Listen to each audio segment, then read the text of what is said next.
मित्रों नमस्कार। मित्रों आज एक बार पुनः काशी एक रहस्य की इस श्रृंखला में मैं आप लोगों के साथ काशी में गंगा जल से पेंटिंग बनाने की कला के विषय में चर्चा करूंगा, जिस पर प्रकाश डालने के लिए हमारे साथ उपस्थित हैं गंगा जल आर्टिस्ट संतोष कुमार सांडिल जी। महोदय हर हर महादेव। महादेव महादेव महोदय, आपके गंगा जल की आर्टिस्ट को ध्यान में रखते हुए मेरा आपसे प्रश्न रहेगा कि गंगा जल से पेंटिंग बनाने की प्रेरणा आपको कैसे मिली? देखिए, मैं पहले तो सभी दर्शकों को सादर प्रणाम जी। मेरा नाम संतोष कुमार सैंडिल है और मुझे जो कला के क्षेत्र में जो लोग जानते हैं वो गंगा जल कलाकार के रूप में जानते हैं कि गंगा जल से पेंटिंग बनाने वाले कलाकार जी।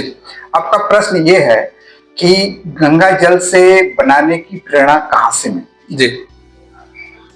यहाँ पर 5 विश्वविद्यालय हैं जहां पर प्रति वर्ष कला के विद्यार्थी एक एक विश्वविद्यालय से 50-50 निकलते हैं जी। कुल मिलाकर के 250 विद्यार्थी प्रति वर्ष कला के निकलते हैं।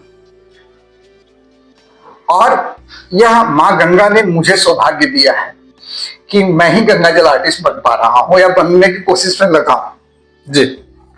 हुआ यह है कि 2014 में अपने कला के विषय वस्तु को लेकर के मैं बहुत चिंतित था। पेंटिंग तो कर रहा था, बनारस की ही पेंटिंग कर रहा था पहले भी, लेकिन फिर भी मुझे ऐसा कुछ लग रहा था कि अभी मुझे कमी है जो कला के विषय वस्तु को और आगे बढ़ाने के लिए जी कुछ इसमें विशेष करना चाहिए। मेरी आदत रही है कि गंगा के किनारे जाकर के बैठना, वहां स्टडी करना। एक दिन मैं ऐसे ही गया था, गंगा के किनारे स्टडी कर रहा था और इस विषय को सोच रहा था कि जो कला के जो मर्मज्ञ लोग हैं, वह जो फेमस हुए हैं जी, अपना अपना उनका एक अलग अलग विषय है। कोई टेक्निक में, कोई स्टाइल में, कोई रंगों को खेल करके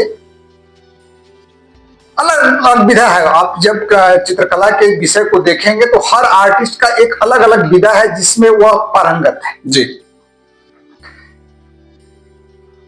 मैं अपने आप गंगा के जो अंतिम सीढ़ी होता है बनारस का घाट का, गंगा से जो सटा हुआ होता है, वहीं बैठ करके सोच रहा था कि मैं क्या करूं क्या करूं। तो 2014 में ही मुझे ऐसा लगा कि माँ गंगा खुद कह रही हो कि मैं तो तुम्हारे पास हूं, फिर खोजने की क्या जरूरत, विषय खोजने की क्या जरूरत है।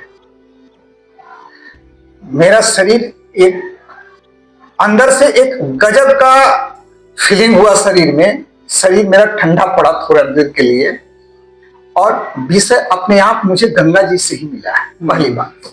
फिर मैंने वहीं से गंगा जल एक लोटा भरा, घर ला करके जैसे अन्य जलों से पेंटिंग करता था, गंगा जल से पेंटिंग किया। 1 दिन, 2 दिन, 3 दिन, 4 दिन, 5 दिन। मेरे घर में बहुत से लोग ज्योतिषी भी हैं, पंडित भी हैं, पुरोहित भी हैं। अपने आप मुझे यह महसूस हुआ कि गंगा जल से मैं पेंटिंग तो कर रहा हूं जी, लेकिन यह पेंटिंग बाहर जाएगी तो मुझ पर दोषारोपण हो जाएगा, क्योंकि बनारस का गंगा जल था। फिर मैंने वह गंगा जल रख दिया। फिर बनारस से बाहर से मैं जल ला करके कुछ दिनों तक काम किया। फिर इसी क्रम में महसूस ये हुआ कि जब मुझे गंगा जल से ही काम करना है तो क्यों न कहीं हम विशेष और जो परम शुद्ध है गंगा जल है, उस गंगा जल को लाएं। हरिद्वार से लेकर गंगा सागर तक गंगा जी बहती है, लेकिन उसमें भी सबसे शुद्ध जल ब्रह्म कुंड हरिद्वार का माना जाता है। ब्रह्म कुंड हरिद्वार वह जगह है जहां पर समुद्र मंथन में जो अमृत निकले थे उसका पहला बूंद ब्रह्म कुंड में गिरा था। गंगा जी के आने से पहले ब्रह्म कुंड स्थापित था जी, ठीक है। तो बाद में गंगा जी वहां आई है, तो वो जल सबसे पवित्र माना जाता है और उस जल को कहीं भी लेके जा सकते हैं। बनारस के जल को कहीं लेके जा नहीं सकते हैं। और अगर मैं बनारस के जल से पेंटिंग बनाता तो उसे बाहर ले जाने में कोई विद्वान मुझे टोक सकता था कि अब बनारस का जल तो बाहर जाता नहीं है, बनारस के जल से क्यों पूजा पेंटिंग कर रहे हैं। तो इसीलिए मैंने ब्रह्मकुंड के गंगा जल को लाया। बाद में, ये बाद के समय में हुआ, शुरू में तो मैं यहीं से किया और यहाँ बनारस के अगल बगल से किया, लेकिन बाद में वहां से जल मंगा करके मैंने कार्य करने लगा। और तब से धीरे धीरे एक एक सीढ़ी प्रतिदिन चढ़ता हूँ, कोशिश करता हूँ कि एक नया रोज काम करूं। ये मेरा स्टूडियो है, यही मैं काम करता हूं। और बस माँ गंगा का विषय वहीं से मिला और उन्हीं के साथ जुड़ा हूं। एक चीज मैं और आपसे कहना चाहूंगा कि देखिए, जीते तो सभी लोग हैं जी, मरने के बाद सब लोग चाहते हैं कि गंगा में अंतिम टुकड़ा विलीन हो जाए मेरा शरीर का। जी, तो मेरा प्रयास ये है कि जीते जी भी गंगा और मरने के बाद भी गंगा। ठीक है महोदय, अभी आपने बताया कि काशी का गंगा जल कहीं लेकर के बाहर नहीं जाया जा सकता, तो आपको सुनने के बाद दर्शकों की यही अभिलाषा होगी कि इसके पीछे का कारण क्या है। तो आप हमारे दर्शकों को बताने की कृपा करें कि काशी का गंगा जल बाहर क्यों नहीं लेके जाया जा सकता। जी, आपने बहुत ही सुंदर प्रश्न पूछा है। जी, मैं भी ये चाहता था कि आप ये प्रश्न पूछे, या कोई भी जो जानता हो कि गंगा जल बाहर नहीं जाता है जी, या अगर वह अनजान है तो मैं उसे बता सकूं। जी, सर देखिए, यह जो है काशी मोक्षदायिनी है। यहाँ की जो गंगा है मोक्षदायिनी है। जी, काशी का जल और काशी की मिट्टी दोनों चीज बाहर नहीं जाता है। कारण यह है, देखिए इसका वैज्ञानिक रूप है। पहला चीज ये कि जो यहाँ के मिट्टी में और जल में जो बैक्टीरिया है वो बाहर ना जाए। काशी में किसी को बसाया जाता है, काशी से उजाड़ा नहीं जाता है। तो जो यहां बस गया हो, जो काशी में आकर के घुल मिल गया हो और जिसे मोक्ष मिला हो, ठीक है जी, उसको बाहर नहीं निकलना चाहिए, इस पे दोष होता है। इसीलिए यहाँ का जल और यहाँ का मिट्टी बाहर नहीं जाता है। इसी क्रम में मैं एक छोटा सा चीज उल्लेख और करना चाहूंगा अवश्य कि बनारस का अपने विषय वस्तु से हटके है, लंगड़ा आम है। तो लंगड़ा आम की जो यहाँ खेती होती है जी, और उसका जो छोटा पौधा बाहर जाता है, बनारस के जो पंचकोशी, जो बनारस का एरिया है पंचकोश, खास करके मिर्जापुर साइड में पड़ता है कुछ एरिया, वहां लोग खेती करते हैं। क्यों कि यहाँ के मिट्टी, इसके कारण लोग पौधा नहीं ले जाते हैं कि बनारस का मिट्टी है, इसमें पौधा कैसे लेके जाएंगे, यहाँ का मिट्टी बाहर चला जाएगा। तो ये खेती लोग वहां करते हैं। उसमें भी यही रीजन है कि जो मिट्टी में बैक्टीरिया है वह बाहर ना जाए। तो जिसे मोक्ष मिला हो, जो यहाँ बस गया हो, उसे उजाड़ना नहीं है, काशी में बसाना है। इस ध्येय को लेकर के यहाँ का जल और मिट्टी नहीं जाता है।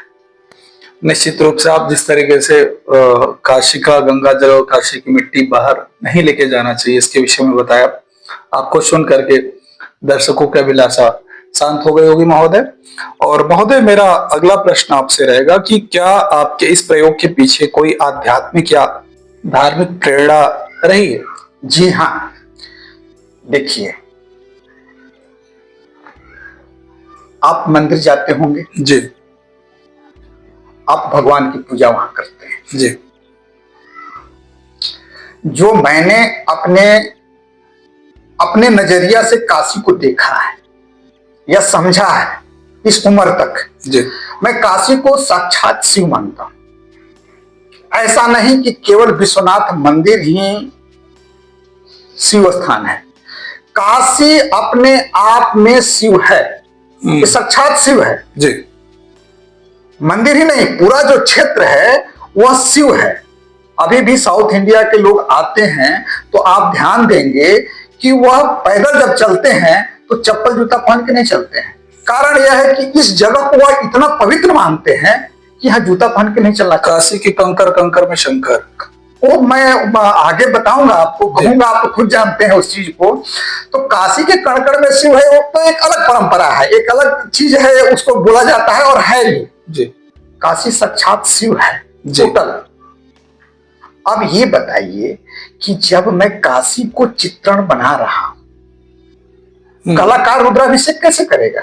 कोई जरूरी है कि मंत्र, मान लीजिए मुझे संस्कृत नहीं आता जी, और मुझे रुद्राभिषेक करने की दिल में इच्छा हो, तो मैं इस स्टूडियो में प्रतिदिन गंगा जल से अपने ब्रश के माध्यम से काशी का चित्र बना करके मैं रुद्राभिषेक करता हूं, ये समझ लीजिए। या ये कह लीजिए कि कलाकार जो है अपना मंदिर, अपने विषय वस्तु को बना के जो कार्य करता है, उसमें मैंने अपने पवित्र चीज को जोड़ करके अपने हिसाब से मैं पूजा पाठ कर रहा हूं, एक तरीके से यह मान सकते हैं। तो काशी साक्षात शिव है। मैं शिव को जो रंग चढ़ाता हूं वह गंगा जल से घोल करके चढ़ाता हूं। जी, अद्भुत। मैंने आपकी सारी पेंटिंगों में देखा कि महादेव का लिंग उसमें जरूर शिवलिंग विराजमान रह रहा है, तो मुझे लग रहा है उसके पीछे कहीं ना कहीं यही आपका उद्देश्य है। देखिए, आप जो सर बोल रहे हैं कि हमारे सभी चित्रों में शिवलिंग है, जी हाँ, शिवलिंग है। और शिव एक बहुत बड़े कलाकार है। जी, आपने नटराज जो है नृत्य तांडव, शिव तांडव, तो जो नृत्य की पराकाष्ठा है उसमें है, तो शिव स्वयं कलाकार है। वहां से नृत्य का आविष्कार हुआ।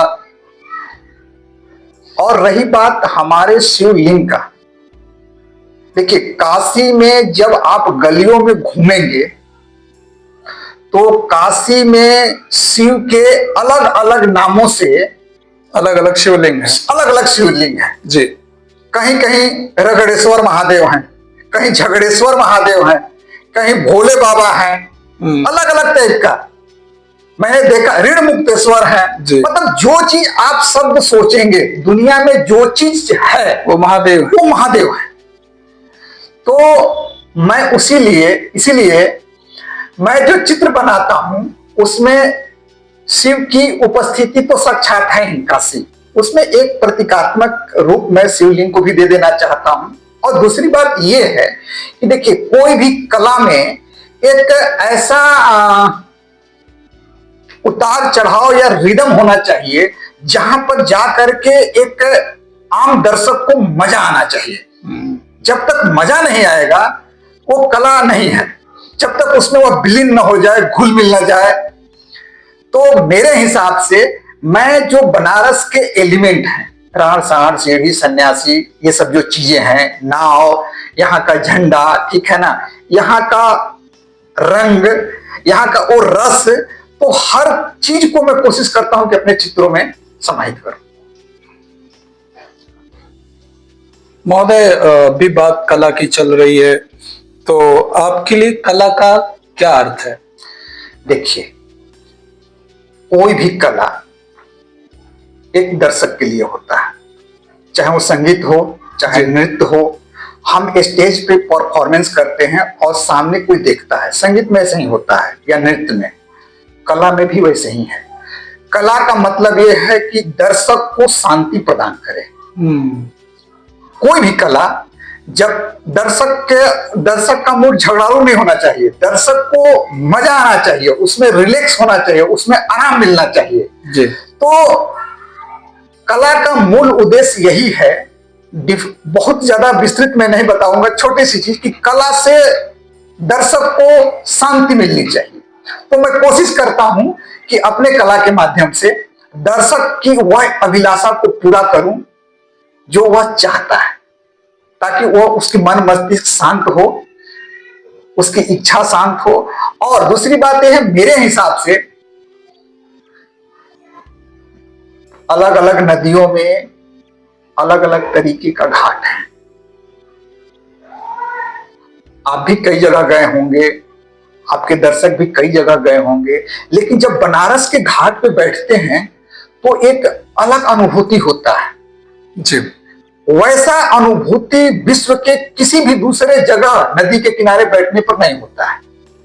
अब आपको मैंने जो अनुभव किया है, अपनी फीलिंग आपको बता रहा हूं। जैसे लगता है बनारस में बैठने पर यह लगता है आगे गंगा है और पीछे मेरे शिव हैं और मैं शिव के गोद में बैठा हूं। ऐसा मुझे अनुभूति होता है, आपको भी होता होगा। नहीं तो बार बार बनारस लोग क्यों आते हैं? ऐसा नहीं, जो 10 बार भी आया हो बनारस, वो और चाहता है कि मैं और कुछ दिन जा करके रहूं। वह जो दैवीय शक्ति यहां प्रदान होती है, जो आदमी महसूस करता है, वो बनारस में है। और उसी चीज को मैं अपने पेंटिंग में कोशिश करता हूं कि वह मजा दर्शक के पास पहुंचे, हमारे जो पेंटिंग देखे वह दर्शक के पास पहुंचे। इसी नियत से कार्य कर रहा हूं। महोदय, मेरा अगला प्रश्न आपसे रहेगा, गंगा जल को रंग के रूप में उपयोग करना एक अनूठा विचार है। क्या आप इस प्रक्रिया के बारे में विस्तार से बता सकते हैं हमारे दर्शकों को? देखिए, मैं जो गंगा जल यूज करता हूं, जी, प्रयोग करता हूं, उसके पीछे काशी और गंगा जी दोनों हैं। पहले काशी बना, शिव आए, शिव को गंगा की जरूरत थी तो गंगा आई। शिव गंगा दोनों एक साथ हैं यहाँ पर। और भी जगह भूगोल में मैंने पढ़ा है कि गंगा जगह अपना स्थान छोड़ देती है। बनारस में वो कभी नहीं हुआ है जी। आप जो वैज्ञानिक लोग बताते हैं कि गंगा जी 10-10 किलोमीटर हट गई हैं अपने रास्ते से, लेकिन काशी में ऐसा कुछ नहीं हुआ है आज तक कि गंगा जी कहीं छोड़ के गई हूं। गंगा जो है यूज करने का हमारा एक ही जो यहां पर उद्देश्य था कि जीवन और मरण के बीच में काशी और गंगा है, मोक्ष स्थान है। तो एक अपने कला में एक विशेष तरीके का मैं आनंद देना चाहता हूं, ठीक है, जो काशी की अनुभूति को पूरा करे। उस चीज को लोग यहां मरने के बाद आना चाहते हैं। जी, जी। मैं तो जिंदा हूं, ठीक है, मैं जिंदा उस आनंद को ले रहा हूं। तो मैं कोशिश करता हूं कि वह गंगा जो है काशी के साथ जो मैं अनुभव कर रहा हूं, वो हमारे पेंटिंग में होकर के जाए और दर्शकों को प्राप्त हो। जी महोदय, इस माध्यम की क्या सीमाएं और विशेषताएं हैं, दर्शकों को बताने की कृपा करें। देखिए, इसकी सीमाएं, मैं तो अभी बनारस पे शुरू किया हूं काम। जी। अभी मेरा बनारस टॉपिक चल रहा है। गंगा जहां से निकली हैं और जहां तक जाती हैं, आगे मेरी प्लान पूरे भारत के इस क्षेत्र को है। यह अन्नदायिनी भी कही जाती है। जहां गंगा जी निकलती हैं वहां गेहूं की खेती होती है, ठीक है, दाल की खेती होती है। जहां हम बनारस में हैं, यहाँ पर चावल, गेहूं और दाल तीनों का इलाका है। फिर जब गंगा आगे बढ़ती है तो केवल चावल होता है, ठीक है, गेहूं नहीं होता है। तो ये अन्नदायिनी है, मतलब जीने के लिए जो जरूरत है, पानी तो जरूरत है ही, भोजन की जरूरत है, तो यह अन्नदायिनी क्षेत्र है।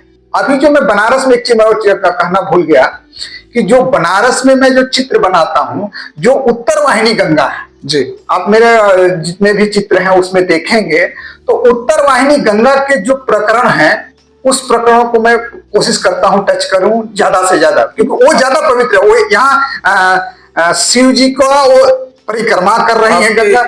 आपकी सभी पेंटिंगों में वो चीज दिख रहा है। तो वो उत्तर वाहिनी गंगा, ठीक है, मैं कोशिश करता हूं कि वो उत्तर वाहिनी जो क्षेत्र है, जहां पर गंगा जी जाके टकरा करके और फिर एक चक्र लगा करके तब फिर वो बाहर निकलती हैं, उस क्षेत्र को मैं कोशिश करता हूं पकड़ने का।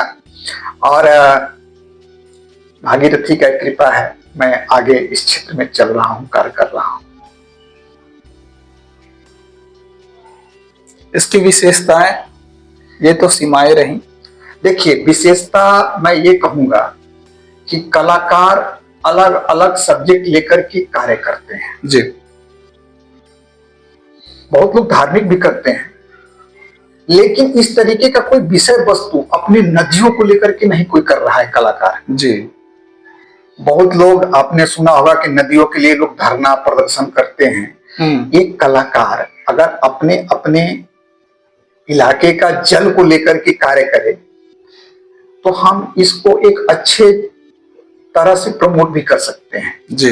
मैं जैसे बनारस को कर रहा हूं और गंगा को लेकर कर रहा हूं, मैं चाहूंगा कि कोई कलाकार ऐसा भी मिले जो नर्मदा को करे, जो कावेरी को करे, जी। जो हमारे जल के मुख्य स्रोत हैं। और महिलाओं पर बहुत लोग चित्र बनाते हैं। जी। अपने धार्मिक चीज को लेकर के चित्र हम बनाए तो बहुत बेटर रहेगा, अच्छा रहेगा। जी। तो मैं धार्मिक पक्ष को, कला के धार्मिक पक्ष को लेकर चल रहा हूं और अपने जो हमारे धरोहर हैं, धरोहर पक्ष को लेकर चल रहा हूं और उसको धर्म से जोड़ करके उसको अपने हिंदू धर्म कह लीजिए या सनातन धर्म कह लीजिए, ठीक है ना, या जो भी इसका नाम पौराणिक रहे हो, जो मानव धर्म है, ठीक है। तो इस सनातन प्रक्रिया में हमारा गंगा बहुत ही पवित्र है, काशी भी बहुत पवित्र है और विश्व की दोनों चीजें, काशी और गंगा, नदियों में गंगा, स्थानों में काशी, इन दोनों को मैं संजोग कहिए या आशीर्वाद कहिए कि मुझे ही प्राप्त हुआ है और मैं दोनों को लेकर चल रहा हूं। मैं इसको शब्द मेरे पास नहीं है कि मैं इसको कैसे व्यक्त करूं, ठीक है, क्षमा चाहता हूं कि ये बाबा विश्वनाथ का आशीर्वाद कर लीजिए कि मुझे ही ऐसा सौभाग्य मिला है कि गंगा और बनारस दोनों सब्जेक्ट मेरे पास है और दोनों को लेकर के एक चीज बना करके मैं चल रहा हूं, ठीक है। महोदय, अगला प्रश्न मेरा आपसे रहेगा। गंगा हमारे देश में एक आध्यात्मिक प्रतीक है, क्या आपकी कला में भी कोई विशेष संदेश होता है? देखिए, एक पुजारी मंदिर में पूजा करेगा, मैंने पहले भी आपको बताया, कलाकार कैसे पूजा करेगा, रोज तो घंटी को बजा नहीं सकता जा करके मंदिर में। तो हम अपना मंदिर यही बना लिए और गंगा पवित्र है, काशी पवित्र है जी। तो दोनों चीज को, जो आपके चीज है वो फीलिंग, वो दर्द जो एक मंदिर नहीं जा पाने का दर्द है, वो मैं खुद ब खुद उस चीज को प्रक्रिया में पूरा कर रहा हूं कि गंगा से ही यह काम करूंगा, गंगा जल से ही काम करूंगा, ठीक है। तो वो चीजें मेरी पूरा हो जाएगी। महोदय, भविष्य में आप इस अनूठे माध्यम के साथ और क्या प्रयोग करना चाहते हैं? देखिए, भविष्य में गंगा जल को लेकर के गंगा के जितने क्षेत्र हैं जी, गंगोत्री, यमुनोत्री, जो भी इलाका है, गंगोत्री से लेकर के गंगा सागर तक, हर स्थान को छूंगा, टच करूंगा कि गंगा जी वहां पर क्यों गए। मैं काशी को तो जानता हूं, ये प्राचीन नगरी, हम कितना भी खोज करें, काशी कितनी पुरानी है वो नहीं पता चलने वाला है जी।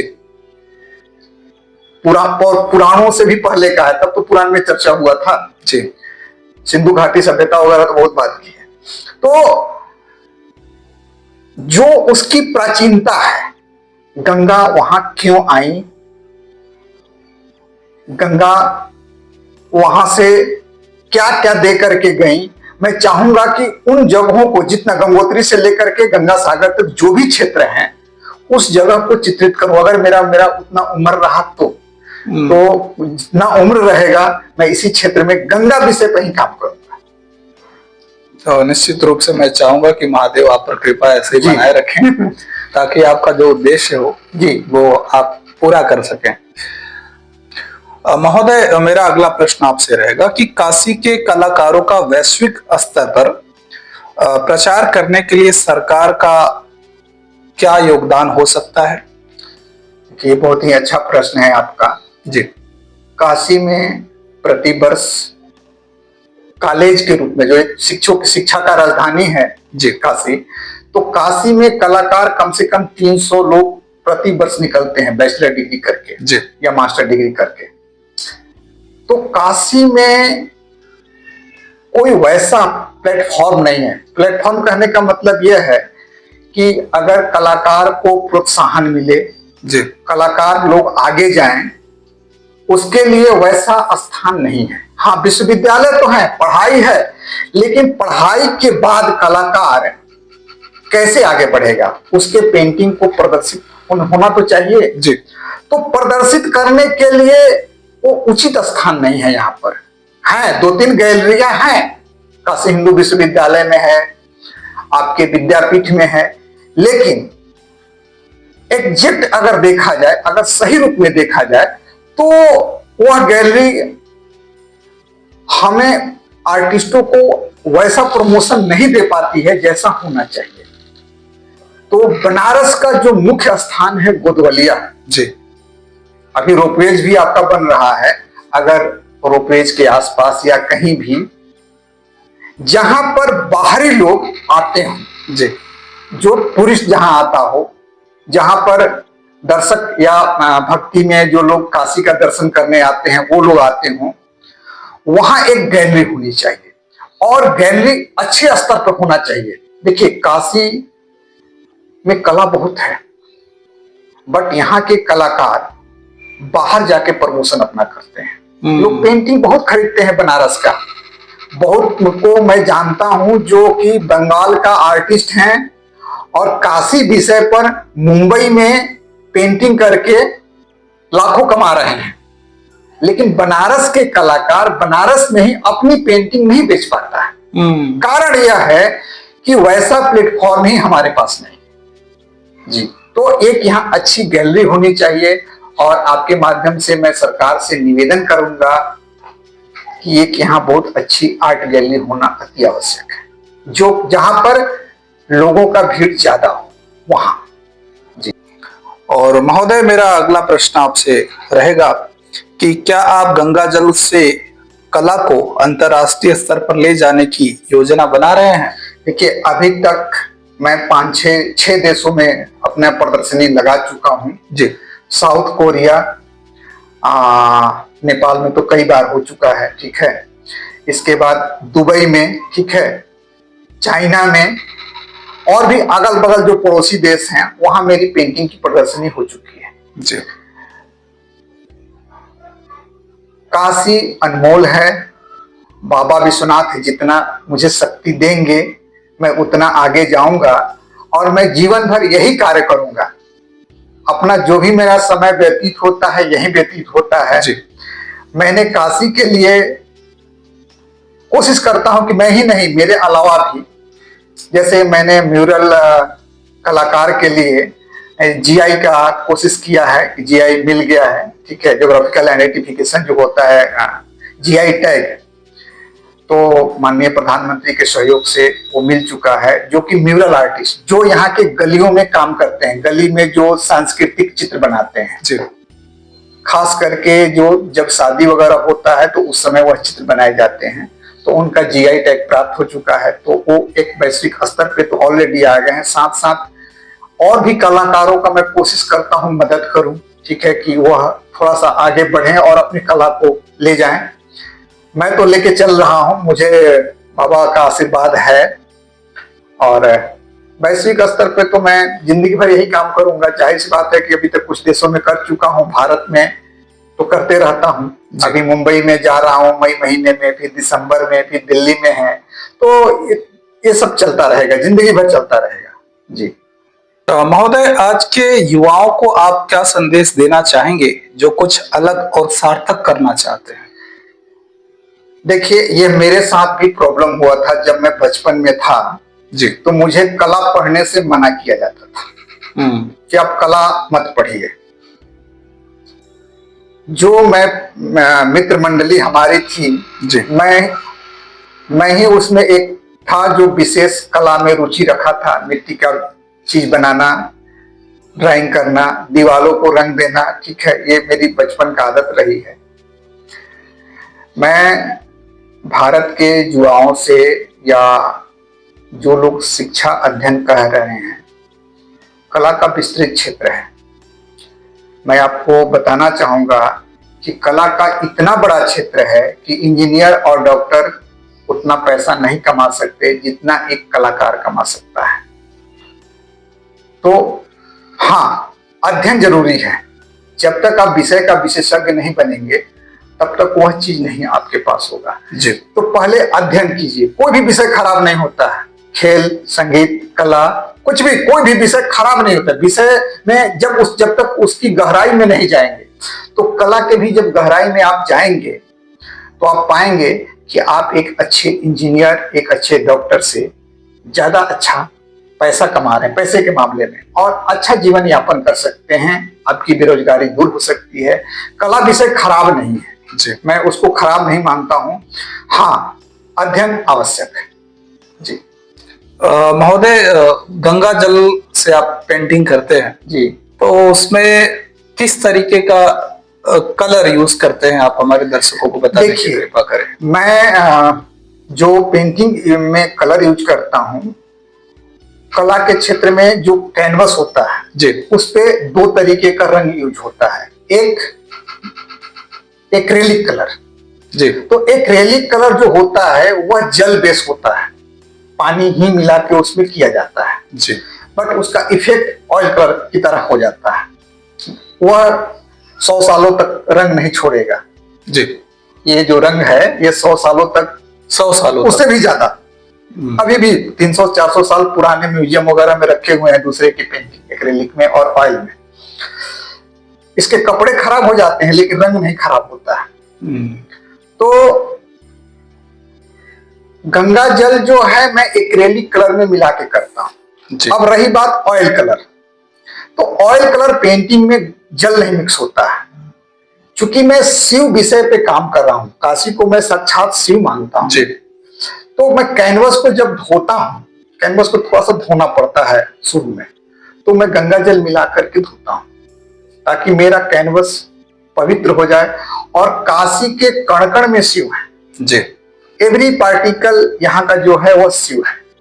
किसी भी चीज को पार्टिकल मतलब जो भी यहाँ अणु परमाणु जो भी है, तो जब सब शिव हैं तो सभी शिव पर गंगा जल से हम पूजा कर सकते हैं। जी। हम हमारे कैनवस में भी शिव हैं, तो मैं इसी क्रम में अपने गंगा जल को हर जगह यूज करता हूं पेंटिंग पर जी। आप जब पेंटिंग करते हैं महोदय जी। तो किन किन बातों का सावधानी रखना पड़ता है आपको? देखिए, पहला चीज ये मैं आपको बताना चाहता हूं कि यहाँ जब मैं स्टूडियो में आता हूं तो पहले तो स्नान करके आना है जी। क्योंकि मेरा जो कला का विषय वस्तु है वो सात्विक है। ऐसा नहीं कि हम घर में सोए हों और वही वस्त्र पहन के आ जाएं। ये मेरा स्टूडियो का वस्त्र है और जब भी यहाँ आता हूं तो स्नान करने के बाद फिर यहाँ का वस्त्र पहनता हूँ। क्योंकि देखिए, मैं कला को कला के रूप में नहीं देख रहा हूं, मैं कला को एज ए पुजारी कर रहे हैं, पुजारी और मंदिर के रूप में देख रहा हूं। मैं यहाँ के लिए पुजारी हूँ जी।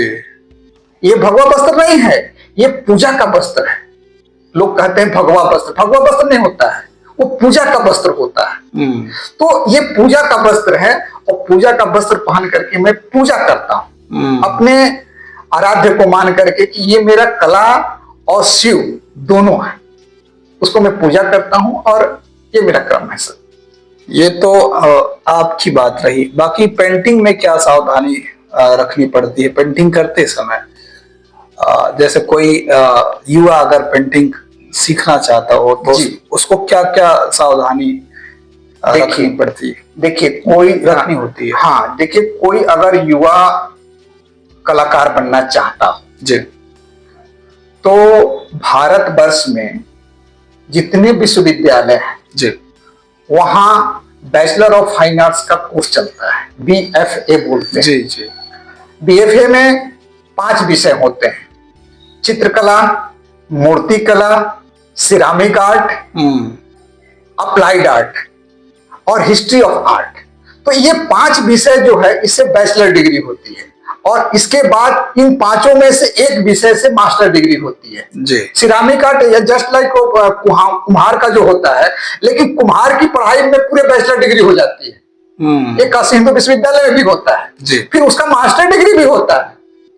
तो कहने का मतलब कि इसके अलग अलग विधा है। मैं तो केवल एक विधा को जानता हूं पेंटिंग का, हालांकि प्राइमरी में सारी चीजें हमें पढ़ाया जाता है, 5 चीजें पढ़ाए जाते हैं, फिर स्पेशलाइजेशन होता है जी।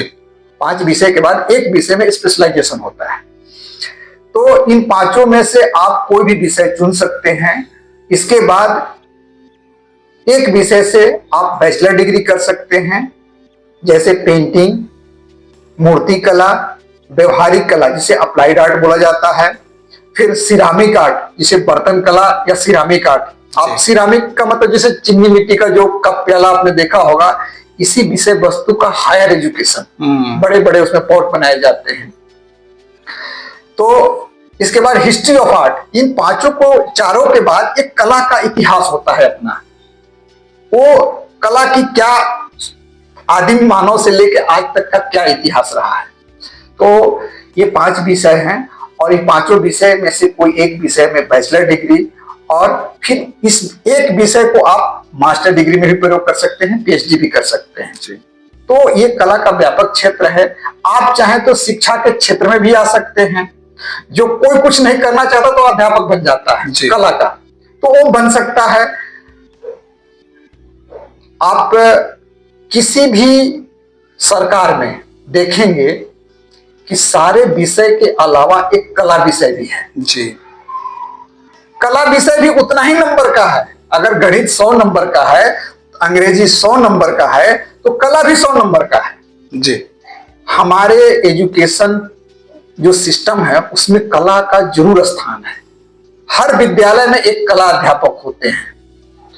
तो मेरे हिसाब से कला विषय की व्यापक नौकरी के मामले में, इसके बाद सरकारी नौकरी जो हो गई, इसके बाद अगर आप कुछ रोजगार करना चाहते हैं तो कला विषय को लेकर रोजगार भी कर सकते हैं, कोई दिक्कत नहीं। हर विषय में बहुत ही अपार संभावनाएं हैं, जिसका एजुकेशन करने के बाद हम उसको प्रैक्टिकल जिंदगी में प्रयोग करें तो बहुत आगे जा सकते हैं। मैं आपको एक बात करना चाहूंगा, हालांकि अभी संभव नहीं है। इच्छा कभी कभी तो ये होता है कि नौकरी छोड़ करके फुल टाइम पेंटिंग करूं, क्योंकि मुझे संभावनाएं दिख रही हैं, लेकिन अभी संभव नहीं है। लेकिन हाँ, आगे के वर्षों में हो सकता है कि मैं 5 साल पहले नौकरी का रिजाइन कर दूं और पूरी तरीके से आर्ट वो टाइम मैं नहीं दे पाता हूं। कोशिश रहता है कि मैं जो टाइम देना है मुझे, हालांकि अभी भी मैं रात को, शाम को 6 बजे से लेकर रात को 11-12 बजे तक काम करता हूं, क्योंकि नौकरी करता हूं, इसके बाद आता हूं। तो चल तो रहा है, लेकिन जो दिल में उस विषय के लिए जितना एनर्जी लगाना चाहता हूं, शायद उतना नहीं लगा पा रहा हूं। जब प्रयास जारी है, और विशेष युवाओं के लिए मैं कहूंगा कि यह विषय में इतनी संभावनाएं हैं कि इंजीनियरिंग में उतनी नहीं है, मेडिकल में नहीं है, कला में सबसे ज्यादा है। जी। तो निश्चित रूप से आपको सुन करके जो हमारे युवा हैं इस विषय में कैसे प्रवेश पाएं और इस विषय में क्या क्या अवसर हो सकते हैं, आपको सुन करके उनकी अभिलाषा शांत हो जाएगी। और महोदय, आप काशी में इतना समय बिताए और पेंटिंग के द्वारा काशी में रह करके जो सेवा दे रहे हैं, तो आप हमारे दर्शकों को बताइएगा कि काशी में आपका अनुभव कैसा रहा। मैं कक्षा 8 में काशी आया था जी, पहली बार। मैं किसान का लड़का हूं, गांव में कक्षा 8 तक पढ़ा। जी। इसके बाद मैं बोकारो स्टील सिटी गया झारखंड में, जहां पर मेरी आगे की पढ़ाई चली। तो वहां पर मैंने कला विषय का शिक्षक देखा। हमारे प्रथम गुरु लक्ष्मी नारायण नायक जी बोकारो में हैं। उन्होंने मुझे कला की प्राथमिक शिक्षा दी। तो मैं कक्षा 8 में इस बात को समझ पाया कि कला की भी पढ़ाई होती है। वहां पढ़ा, इंटरमीडिएट तक पढ़ा, ठीक है। फिर काशी हिंदू विश्वविद्यालय आया 1994 में, और 94 से लेकर आज 2025 तक काशी में हूं। कुछ समय के लिए बीच में मैं इधर उधर चला गया था, लेकिन फिर भी काशी से जुड़ाव था 1-2 सालों के लिए। लेकिन मैं पूरी तरीके से काशी में हूं, इतना दिन काशी को जिया है। आज 30-31 साल हो गए संभवतः। तो काशी बहुत ही व्यापक चीज है, महसूस करने का चीज है। काशी केवल धार्मिक ही जगह नहीं है, काशी एक जीवन है जिसमें आदमी जीता है जी। वह जीने का एक आनंद है, एक विचार है, एक रस है। तो उस रस को मैं 30-31 साल से महसूस कर रहा हूं और बहुत ही दिव्य है। कला यात्रा में मैं ये कहना चाहूंगा कि कला यात्रा में मैंने इस रस को इतना जिया है कि शायद कोई दूसरा न जिया हो, और वह मैं लोगों को बांटना चाहता हूं कि जो चीज मैंने प्राप्त किया है काशी से, जो जीवन प्राप्त किया है, वह जीवन को मैं कला के रूप में दूसरे को पहुंचाना चाहता हूं। काशी के जनता जो है वो भी दिव्य है। काशी के लोग, यहाँ का मरण, जीवन, धर्म, मंदिर की घंटियां, बहुत कुछ है जो शब्दों में मैं नहीं बता सकता, लेकिन काशी अपने आप में दिव्य है और उस जीवन को जीने का एक अद्भुत आनंद है। जी महोदय, अभी आपने बताया कि आप मतलब जॉब करने के साथ साथ 6 से 12 बजे का जो समय है वो अपने पेंटिंग के लिए देते हैं जी। और उस बहुमूल्य समय में भी आपने जो मुझे अपना समय दिया और मेरे एक बार कहने मात्र से ही, तो उसके लिए मैं निश्चित रूप से आपको धन्यवाद करूंगा। और जिस तरीके से आप काशी में रह करके अपनी पेंटिंग के द्वारा काशी के गौरव को बढ़ा रहे हैं, वैसे काशी अपने आप में खुद एक गौरव वाली जगह है, लेकिन फिर भी उस गौरव में जो आप 4 चांद लगा रहे हैं उसके लिए निश्चित रूप से आप बधाई के पात्र हैं। तो मैं आपको हार्दिक बधाई भी दूंगा। रुपेश जी, मैं छोटा काम कर रहा हूं, काशी का वैभव मैं क्या गाऊंगा जी। आप काशी पे पूरा सीरीज बना रहे हैं। काशी के एक कलाकार को आपने छुआ है। आप अभी हैं आप काशी के एक कलाकार के पास। मैं तो आपका पुराना जो वीडियो देख रहा हूं, जी जी, दर्शकों को बताना चाहूंगा कि मैं तो काशी को केवल कला रूप में देख रहा हूं। जी रुपेश जी काशी के हर विषय को देख रहे हैं। मैंने इनका कुछ वीडियो देखा और दर्शकों से मैं निवेदन करूंगा कि इनके वीडियो को जरा विशेष तौर पर अध्ययन कीजिए। इनका वीडियो मुझे अध्ययन के लिए आगे बढ़ाता है कि इन्होंने खोज, जहां मंदिर का कोई नया खोज हो, जहां शिवलिंग प्राप्त हुआ हो, जो काशी के साहित्यिक विषय हैं उसको भी पकड़ लिया। मैं तो कलाकार को पकड़ ही लिया। साथ ही साथ जो काशी के विकास में कार्य कर रहे हैं, कोई काशी को जीआई टैग दिलवा रहा है, कोई काशी को साहित्य के क्षेत्र में पद्मश्री दिलवा रहा है, आप उन्हें भी पकड़ा। जो कोई काशी को मेडिकल क्षेत्र में पद्मश्री दिलवा रहा है, उनको भी पकड़ लिया। तो मेरे से तो ज्यादा आप गुणगान कर रहे हैं काशी का वैभव तो आप बढ़ा रहे हैं। लेकिन देखिए, कुछ लोग होते हैं जो जीते जी काशी को जीते हैं। काशी एक जीवन है, काशी एक जीने की विधा है।